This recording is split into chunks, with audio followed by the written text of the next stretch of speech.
once you start a conversation with somebody, all you've got to do, and this is the last wall to break down before the floodgates open. All you've got to do is make them comfortable getting out of small talk mode.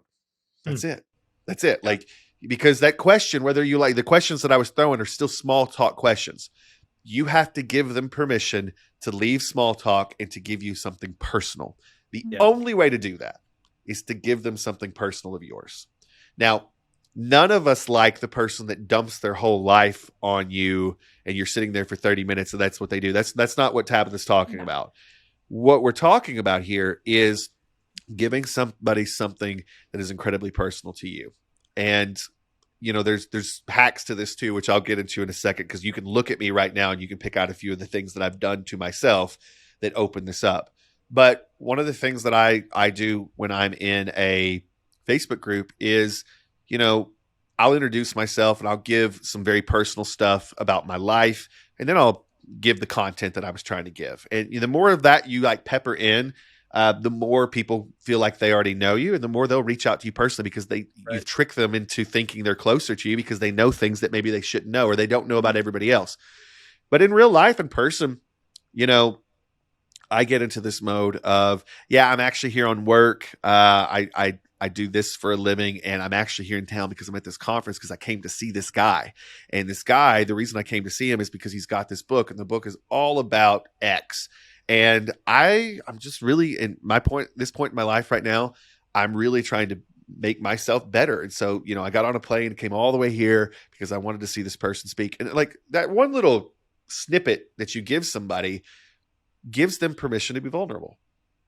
You know, you gave them something small that they should not know.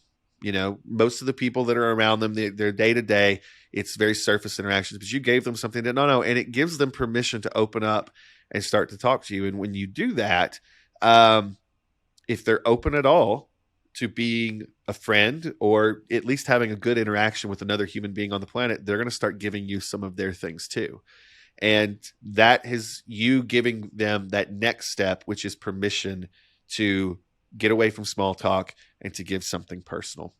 And that's, I tell you, for most, and I want to hear your thoughts on it, you guys, but for most of my interactions that turn into really good friendships and really good connections and, you know, fans and friends, that's how it all started. It was those three pieces of the puzzle that opened the door. And like I said, you can't force anybody into this, but if they're going to be responsive at all to something like that, that's how you take them through the steps that get them to open up and to have a conversation. I can't tell you how many times I have had an hour to 2 hour conversations with somebody that was our only interaction in person.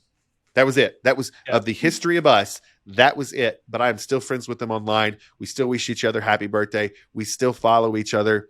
And that's the thing, is when you can go around to everywhere that you go and have that sort of approachability, life gets easier. It is an absolute cheat code to getting where you want to go. If you want to listen to more episodes, learn more about our mission, or send us questions or feedback about the show, go to serialprogressseeker.com.